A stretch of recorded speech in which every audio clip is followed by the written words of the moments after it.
Assalamualaikum warahmatullahi wabarakatuh.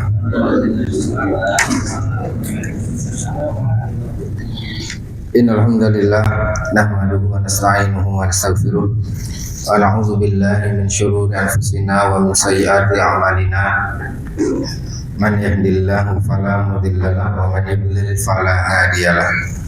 Asyhadu an la ilaha illallah wahdahu la syarika lahu wa asyhadu anna Muhammadan abduhu wa rasuluh. Allahumma shalli wa sallim wa barik ala nabiyyina Muhammadin wa ala alihi wa sahbihi wa man tabi'ahum bi ihsanin ila yaumiddin. Qala Allah ta'ala fil Qur'anil Karim, ya ayyuhalladzina amanu taqullaha haqqa tuqatih wa la tamutunna illa wa antum muslimun. Amma ba'du. Ma'asyiral muslimin, Bapak sekalian rahimanallahu wa iyyakum.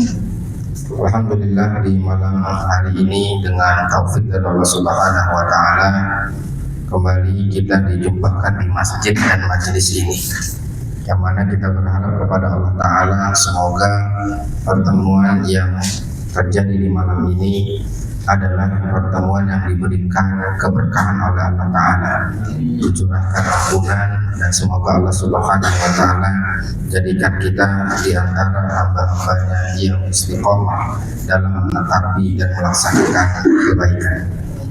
Insyaallah di malam ini kita masih pada kitab Arba'un Haditsan fit Tarbiyati wal Manhaj, 40 hadis berkaitan dengan tarbiyah dan manhaj yang ditulis dan disusun oleh Fadilatul Syekh Abdul Aziz As-Sadhan hafizhahu ta'ala wa ta'ala, dan kita masih di hadis yang ke-15.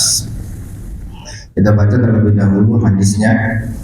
Berkata penulis hafizhahu ta'ala wa ta'ala, an Abdillah bin Amr bin al-As radhiyallahu ta'ala anhuma. Semoga Allah mencurahkan keridhaan kepada keduanya. Ja'a rajulun ila Nabi sallallahu alaihi wasallam. Datang seseorang kepada Nabi sallallahu alaihi wasallam, fasta'dzanahu fil jihad. Lalu meminta izin untuk berangkat jihad. Lalu kemudian dijawab oleh Nabi sallallahu alaihi wasallam, ahayyun walidaka? Apakah kedua orang tuamu masih hidup? Dijawab oleh orang tersebut, iya, orang tua saya dua-duanya masih ada. Maka Nabi SAW bersabda, fafihi mafajahid. Adalah para nabi, dan mereka adalah orang-orang yang bakti kepada kedua orang tuanya. Disebutkan Allah Subhanahu wa taala berfirman berkaitan dengan doa Nabi Nuh, Rabbi firli wa liwalidayya wa liman dakhala baiti al-mu'mina wal mu'min wal mu'minat.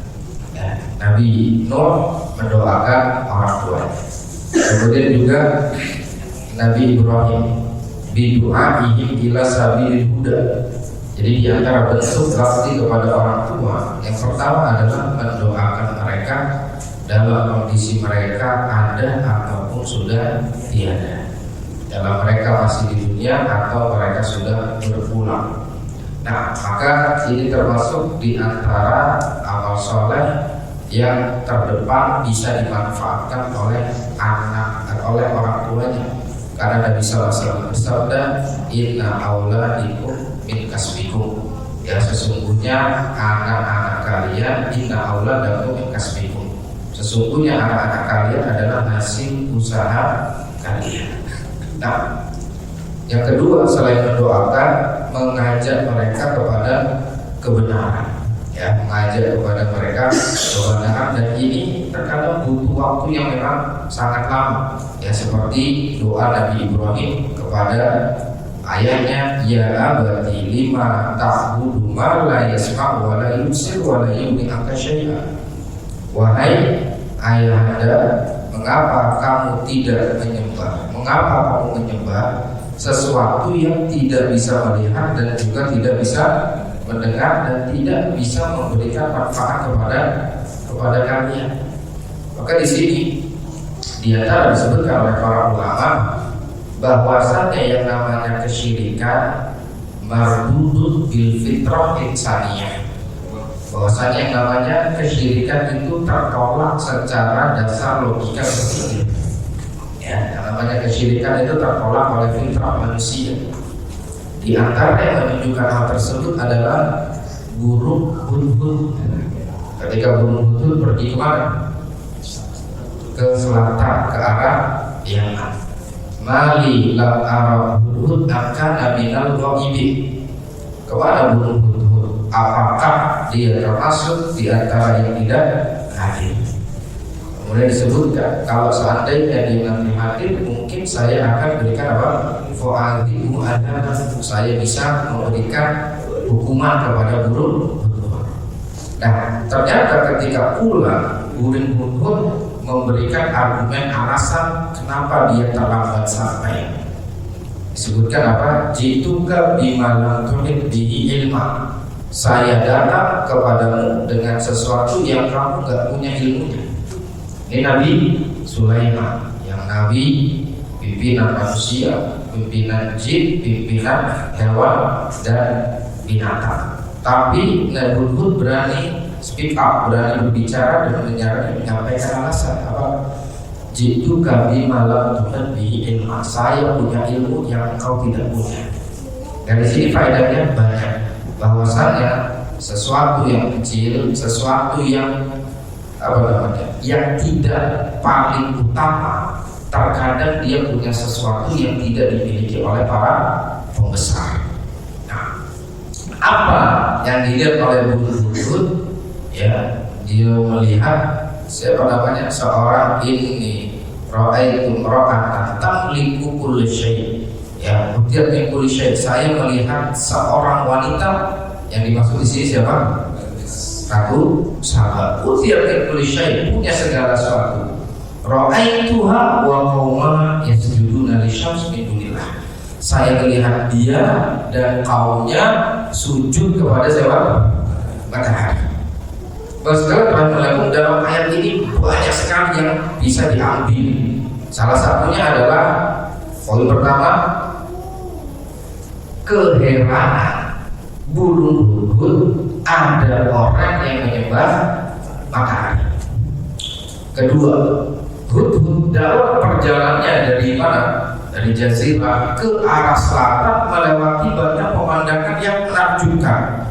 Yang ada gunung-gunung, ada lembah dan segala macam yang sangat menakjubkan mata.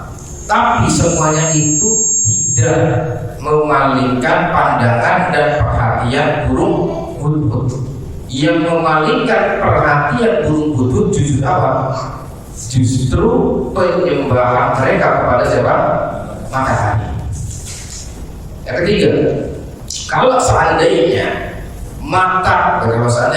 kalau matahari saja tidak layak dijadikan sesembahan, sedangkan matahari adalah makhluk yang besar, yang manfaatnya seluruh alam mengambilnya. Pokoknya ambil faedah dari matahari. Nah, binatang, manusia, yang seperti ini saja tidak layak dijadikan apa? Apalagi makhluk yang status manfaatnya jauh di bawah siapa? Matahari. Ya, bagaimana matahari itu memberikan apa? Dampak yang sangat luar biasa. Maka dalam sebutkan wa min ayatihi al-lail wan nahar wasyamsu wal qamar la tasjudu lisyamsi wal qamar. Dan di antara tanda kuasa Allah adanya siang dan malam, matahari dan rembulan. Jangan kalian sembah matahari. Tunduklah kepada yang menciptakan mereka, yaitu Allah. Jadi matahari yang seperti itu saja besar tidak layak, apalagi yang berada di mana? Berada derajatnya di bawahnya. Kemudian yang keempat, dari dari penjelasan ini bahwasanya burung hudhud itu tidak ridho ketika ada makhluk melakukan kesyirikan. Ya Allah, kita sensitivitasnya, kecemburuannya terhadap hak Allah diukur dengan apa? Burung hudhud. Ini Kalau seandainya pengikut menganggap hal itu biasa, dia akan apa Pak? Ya sudah, begitu saja, dan kemudian gak akan cerita banyak kepada Nabi Sulaiman. Gak akan cerita banyak, paling minta maaf segala macam, sudah dianggap sesuatu yang biasa, tapi dianggap besar. Yang keenam, faedahnya adalah dari kecemburuan terhadap syariat menjadi wasilah sarana masuknya Islam satu negeri. Dan adalah siapa? Betul bisa masukin Islam, masukin Islam orang kita, masukin apa? Masukin bola baru terancam, masuk bola basket apa? Nah, ini dia. Setidaknya kalau belum bisa membawa seorang ya ke dalam agama Islam, apa sih belum bisa membawa orang kepada sunnah Nabi, setidaknya jangan membuat sesuatu yang membuat citra Islam dan sunnah menjadi tidak baik. Nah, seperti itu. Baik. Ini. Jadi titiknya adalah tadi, namanya kesyirikan itu tertolak oleh akal. Jangankan akal manusia, burung aja, seekor burung aja bisa apa? Ya bisa menimbang mana yang tauhid dan mana yang syirik. Makanya para ulama menyebutkan bahwasanya secara asal penyebutan di dalam Al-Quran itu disembunyikan identitas, sembunyikan identitasnya. Faja'a rajulun min aqsal madinati yas'a qala tabi'u ayyuhal ya, datang seseorang dari ujung kota. Siapa? Disebutkan apa? Faja'a rajul. Tapi terkadang disebutkan identitas. Ketika disebutkan identitas menunjukkan ada sesuatu yang penting di situ. Tabbat yada abi lahabin wa tab. Falamma qada minha Zaidun waqara, ketika Zaid telah menunaikan urusan pernikahannya dengan siapa? Dengan siapa? Zainab bintu Jahsy. Ya, dengan Zainab bintu Jahsy. Ini pernikahan siapa namanya? Nabi SAW dengan Zainab bintu Jahsy. Apa kehidupan Zainab bintu Jahsy itu luar biasa. Satu-satunya wanita yang dipuji atau banyak dipuji oleh Aisyah adalah siapa? Zainab bintu Jahsy. Siapa Zainab? Tadi pagi bilang, ternyata ada Zainab istri Nabi. Yang kita tahu Zainab itu kenalannya Sidul. Ada Zainab bintu Jahsy. Nabi punya 3 Zainab. Yang pertama Zainab bintu Huzaimah, ini istri yang cuma menjadi istri Nabi sebulan, sebagian ulama menyebutkan. Yang kedua, Nabi punya Zainab bintu Jahsy. Dan yang ketiga adalah yaitu Zainab putri Nabi Shallallahu Alaihi Wasallam.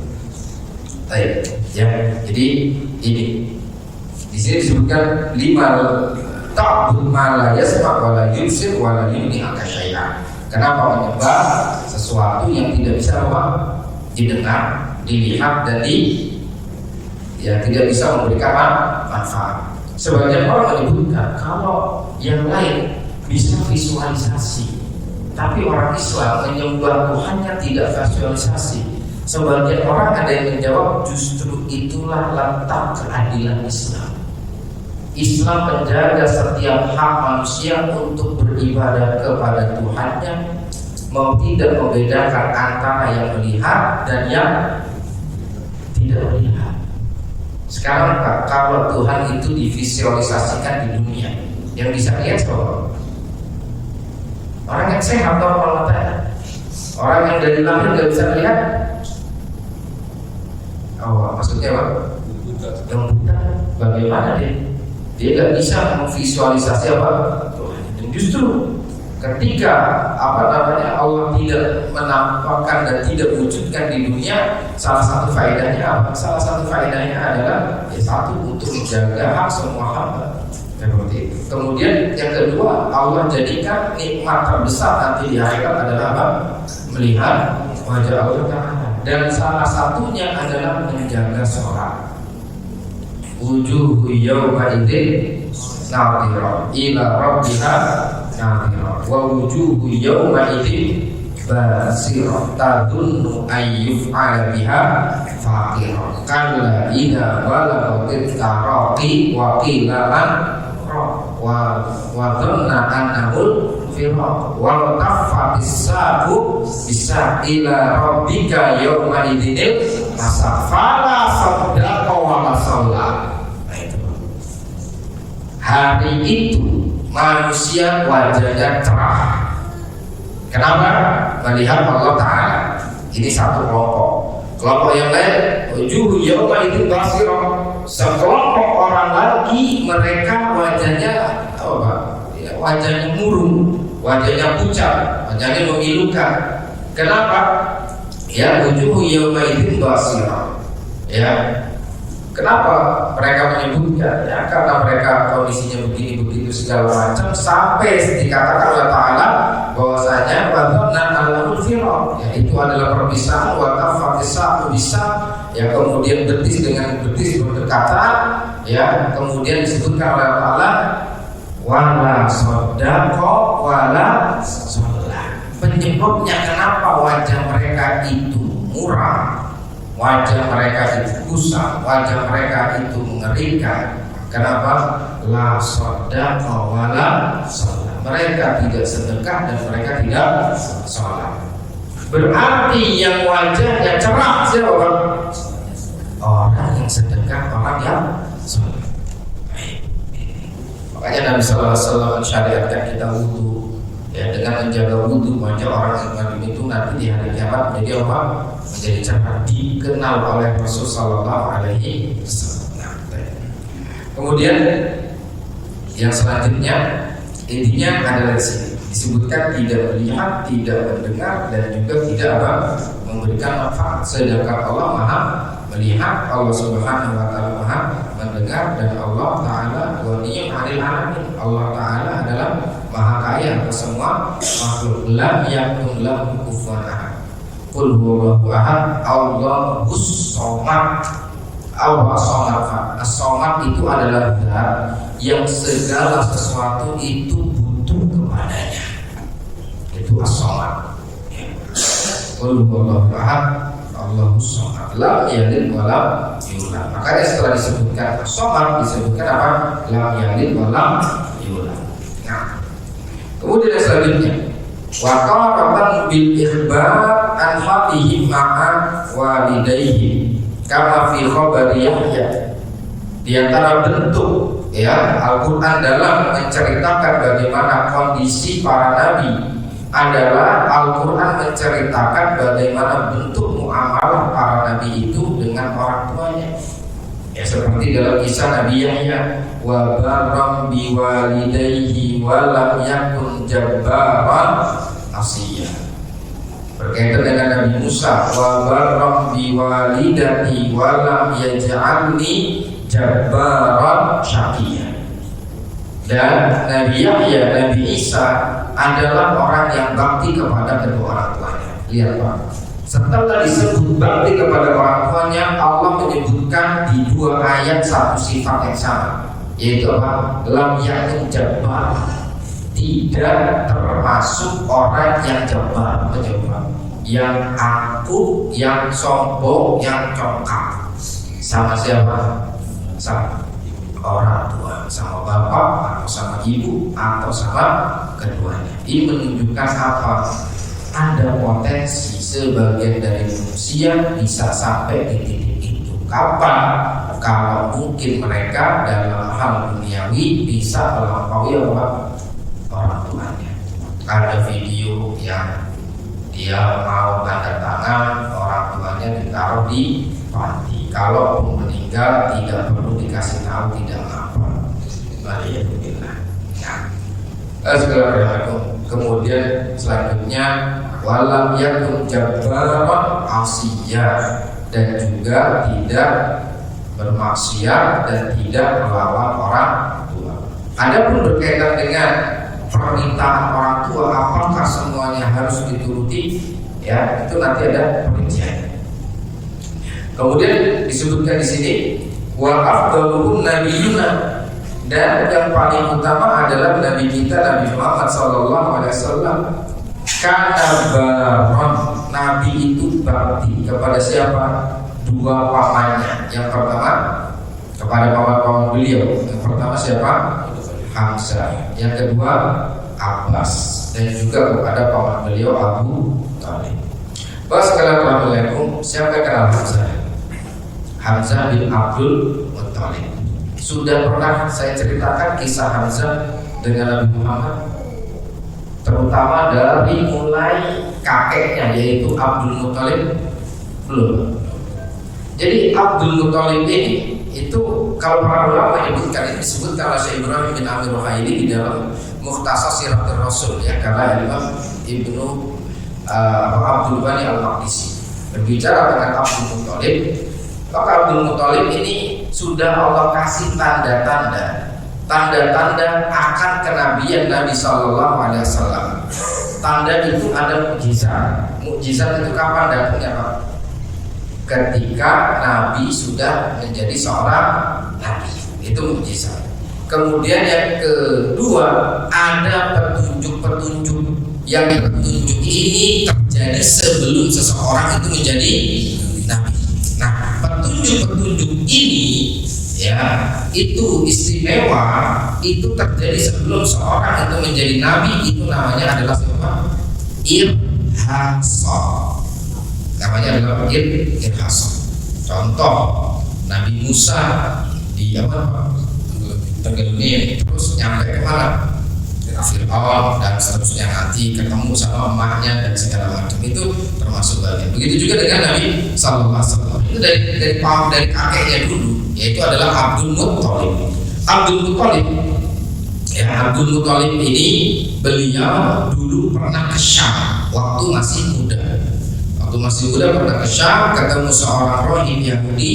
Kemudian dari tanda-tandanya ini orang kayaknya punya sesuatu berdasarkan ilmu yang mereka miliki. Kemudian dikatakan, hal anzur ila ba'di jasadi, boleh nggak saya melihat sebagian dari anggota tubuhmu?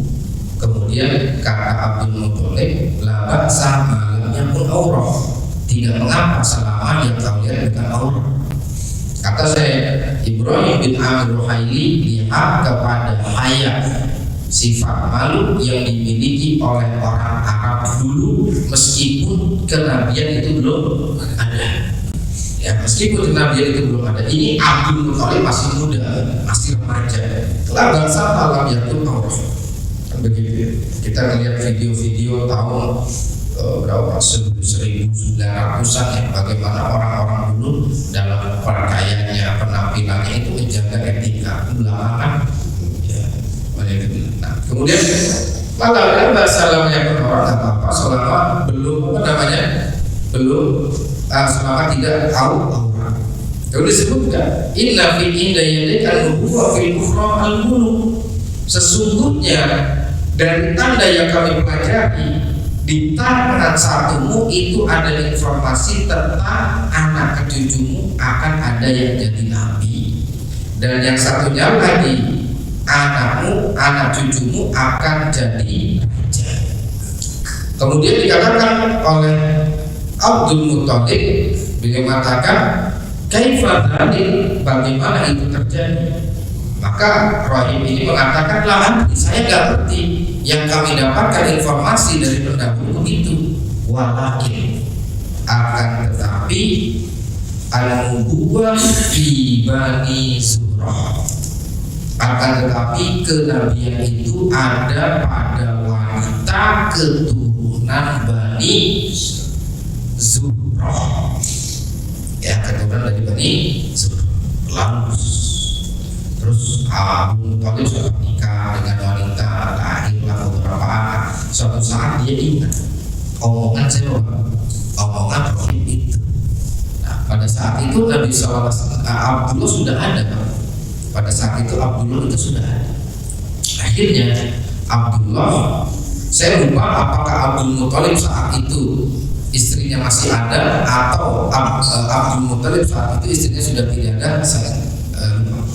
Nah, kemudian intinya Abdul Muttalib dan Abdullah sama-sama ingin menikah. dicarilah wanita dari Bani Zuhra. Dari sisi sanad nasab itu ada Abdul Manaf, di bawahnya ada Zuhra. Zuhra punya anak namanya Wahab. Wahab ya, Wahab, cuma bukan Wahab ya, W-A-H-B, Wahab. Dan yang kedua punya anak namanya Wuhaib. Wahab dan apa? Wuhaib. Wahab ini punya anak perempuan namanya Aminah. Wuhaib ini punya anak perempuan namanya Halah. Bukan Halah, itu pendek ya. Halah. Ya, Pak, ya. Yang satu Wahab punya anak Aminah, yang satu siapa? Wuhaib punya anak siapa? Bingung nih. Siapa namanya?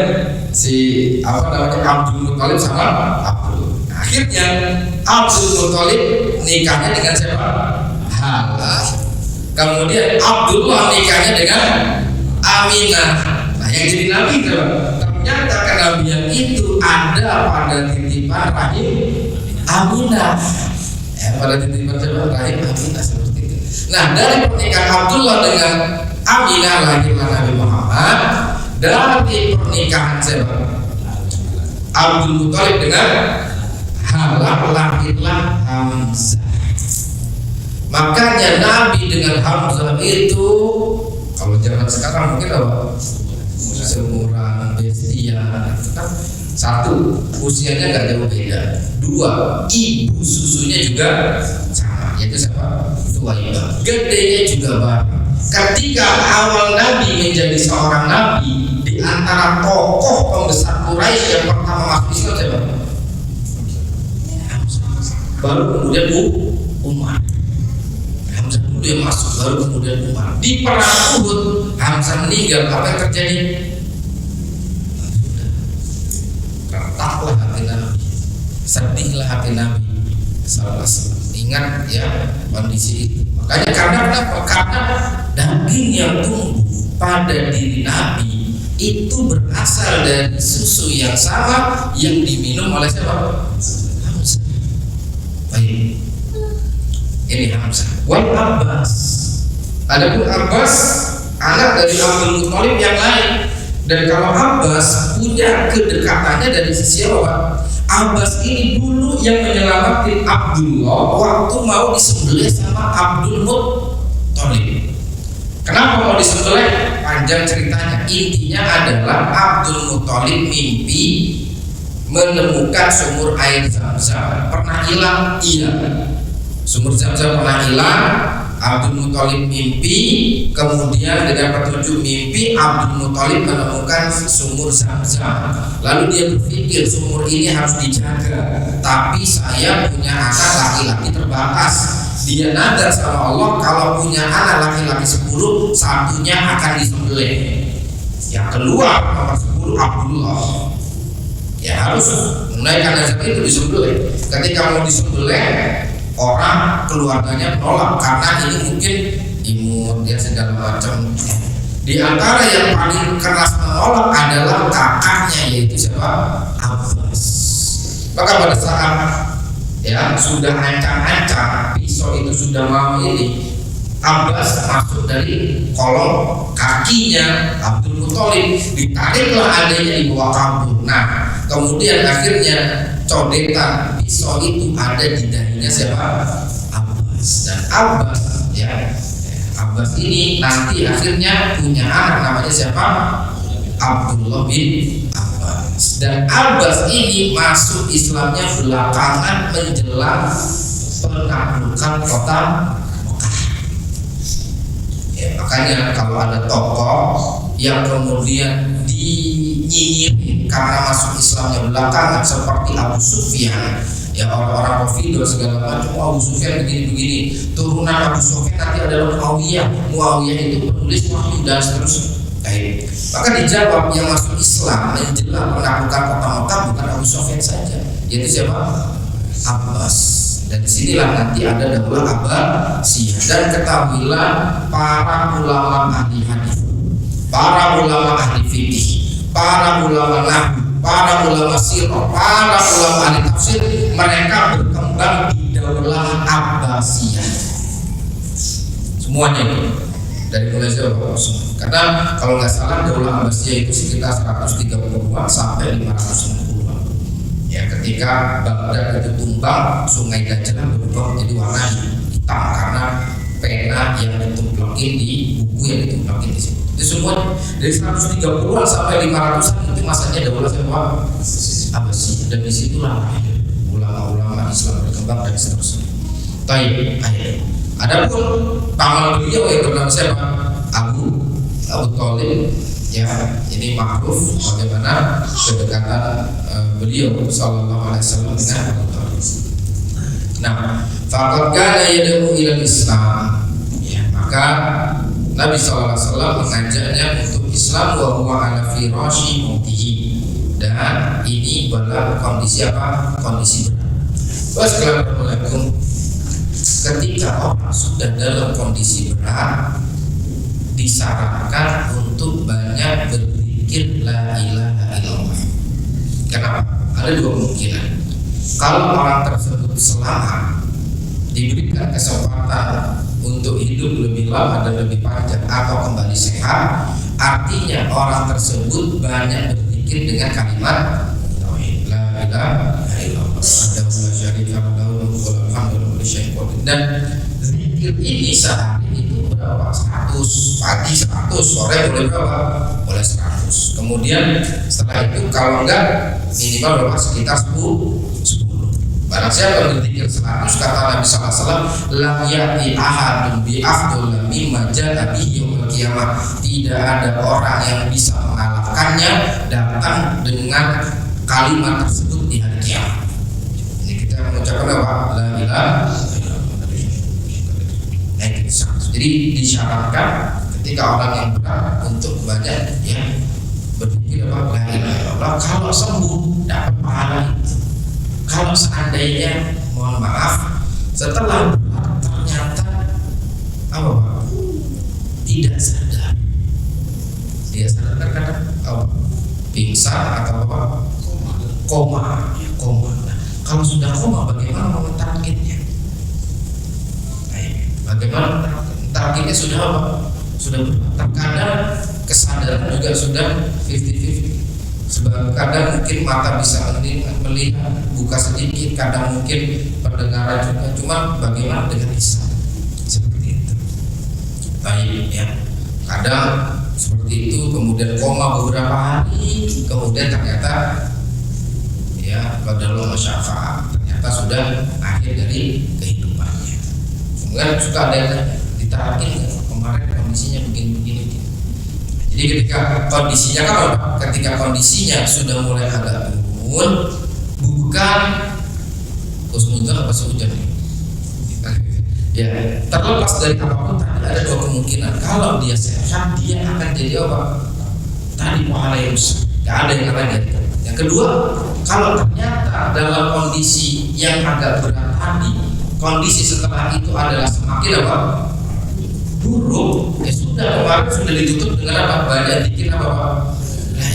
Sehingga dalam kondisi koma dan segala macam sudah akhir kemarin ucapan yang banyak diucapkan adalah apa? Dikit la ilaha illallah. Baik, ini berkaitan dengan bahkan ayat ila Islam wa huwa ala firasyi mautihi ya ammi qul la ilaha illallah kalimatan asyhadu laka biha indallah.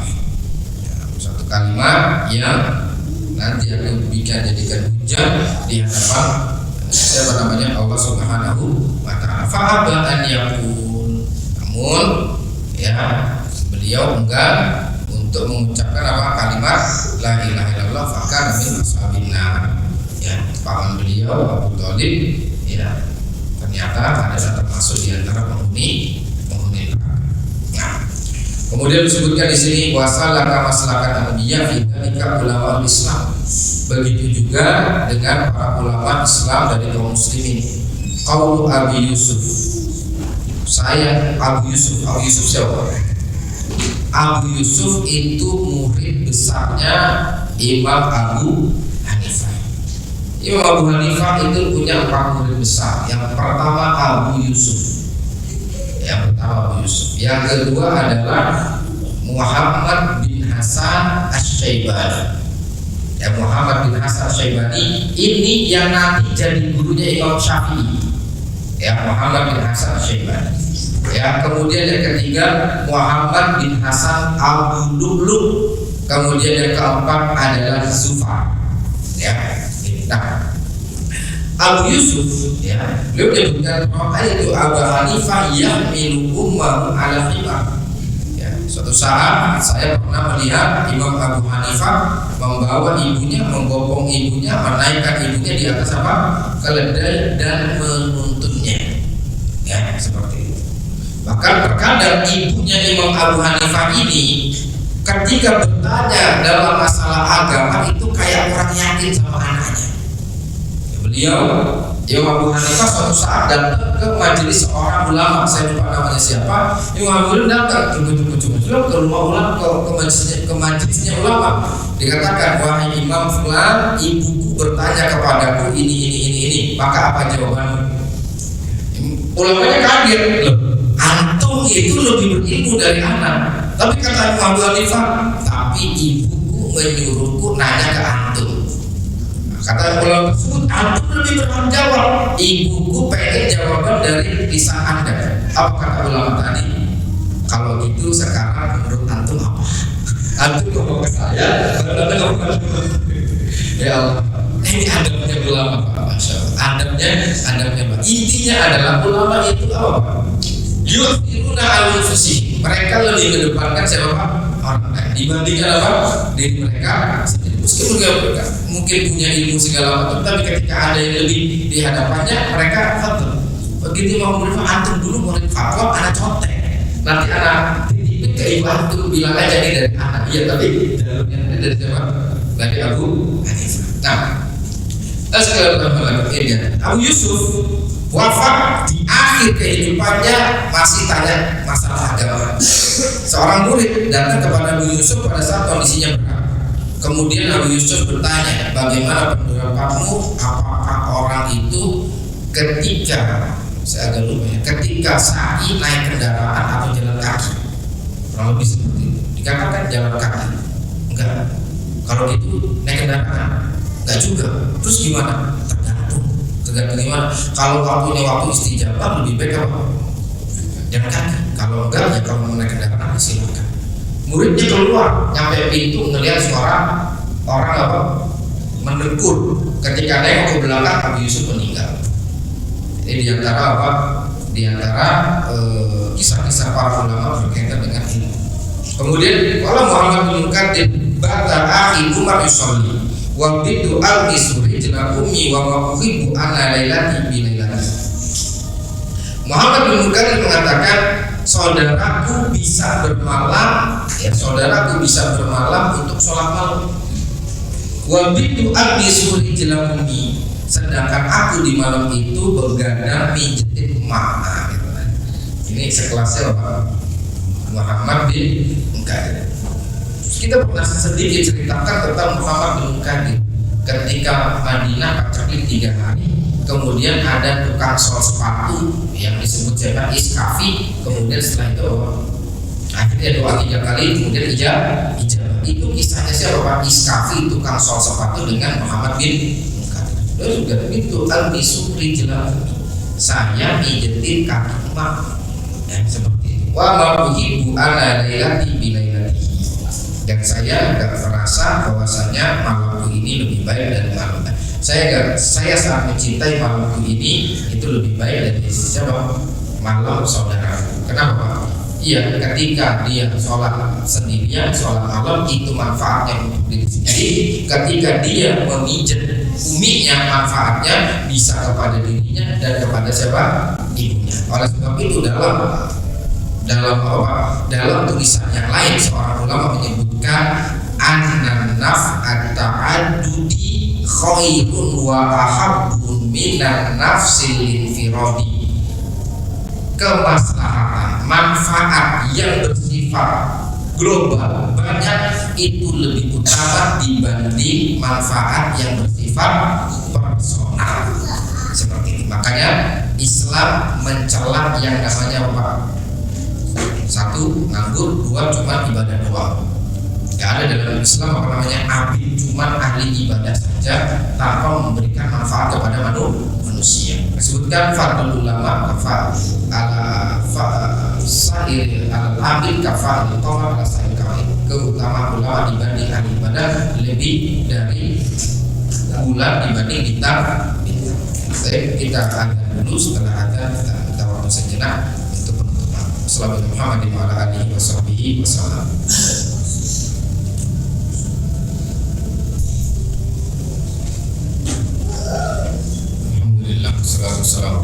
wabarakatuh. Kemudian kita akan dua kisah lagi. Yang pertama, kana Hajar bin Adbar yalbisu fi rasha ummihi bi yadihi wa yataqallab bi dhahrihi alayhi liyata'akkad min lihi wa rahatihi. Bahwasanya Hajar bin Adbar, beliau itu kalau ibunya mau tidur dipastikan dulu spraynya ya, spray dan kasurnya ya, dipastikan dulu nyaman. Wa'akalam bidori, beliau coba dulu spray dan kasurnya itu apakah sudah empuk atau belum, kira-kira dipakai sudah nyaman atau belum. Kalau memang sudah, baru beliau setelah itu meletakkan ibunya untuk tidur di atas tempat tersebut.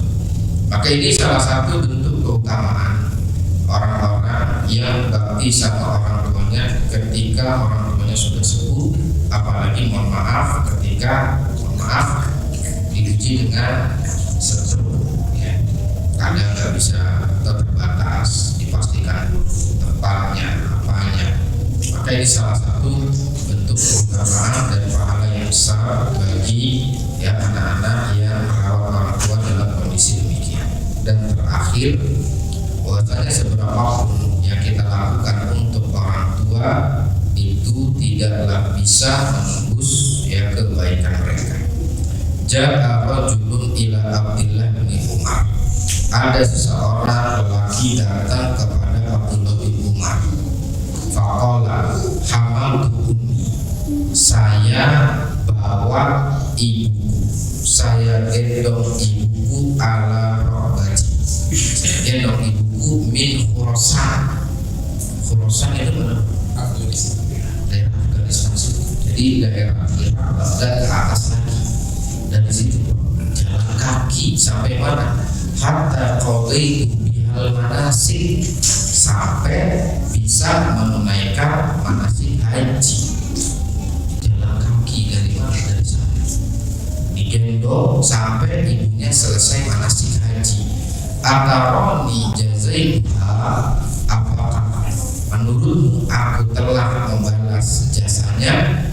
Qala la, tidak. Wala qalqatan min qalqatiha, satu senyuman pun gak bisa untuk menembus ya, semua itu pun tidak bisa membalas satu senyuman orang, menunjukkan ya bagaimana ya besarnya jasa kedua orang tua, dan kemudian bagaimana seorang tersebut berusaha untuk bisa memberikan yang terbaik, tapi ya bahwasanya orang tua tersebut ya tidak bisa dibalas ya jasa. Yang terpenting adalah seseorang berusaha untuk berbuat baik kepada kedua orang tuanya, baik ada atau tiada. Dan yang dimaksud di sini bukan hanya orang tua, tapi juga ke atasnya, kakek nenek segala macam. Di antara yang mungkin saya bisa berikan saran, kalau seandainya orang memiliki kelapangan dalam urusan rezeki, ya silakan dia bisa. Kalau orang tuanya sudah tiada, dia umrohkan ya dengan badal. Dan saya baca fatwa dari Syekh bin Baz, di beberapa fatwa diperbolehkan seorang itu membadalkan umroh untuk siapa? Untuk orang tuanya yang telah tiada, meskipun yang membadalkannya adalah orang lain. Kemudian yang kedua juga saya bertanya secara langsung by WA kepada Syekh Muhammad Isyam Tohiri, dan beliau adalah murid ya dari Syekh Soleh Al-Syekh, mufti dari Saudi, dan beliau sekarang mungkin di Kuwait. Saya pernah tanya langsung by WA bagaimana begini-begini, beliau juga memperbolehkan. Setelah ini begitu juga kakek nenek. Ya, kakek nenek juga. Ya. Berapa sih sekarang biaya? Coba tanya aja berapa kakek nenek. Atau ketika ada sedekah mushaf, pembangunan tempat ibadah, ya, kemudian donasi karpet, AC, apa segala macam.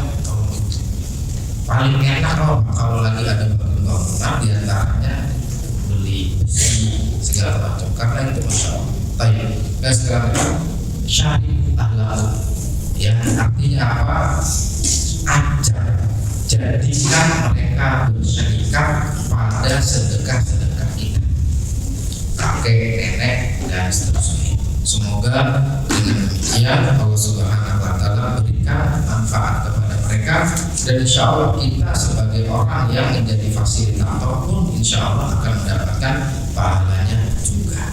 Nah, ya, dengan demikian semoga hidup kita bisa lebih berkah, usia kita berkah, rezeki kita, harta kita, keluarga kita. Semoga Allah Subhanahu wa Ta'ala mengampuni dosa kita semuanya, merahmati kita semua, dan menjadikan kita di antara hamba-hamba yang diridhoinya. Amin ya rabbal alamin. Ini saja mungkin yang bisa kita sampaikan di malam ini. Wassalamualaikum warahmatullahi wabarakatuh. Subhanallah wa bihamdika, asyhadu an la ilaha illa anta, astaghfiruka wa atubu ilaik. Assalamualaikum warahmatullahi wabarakatuh.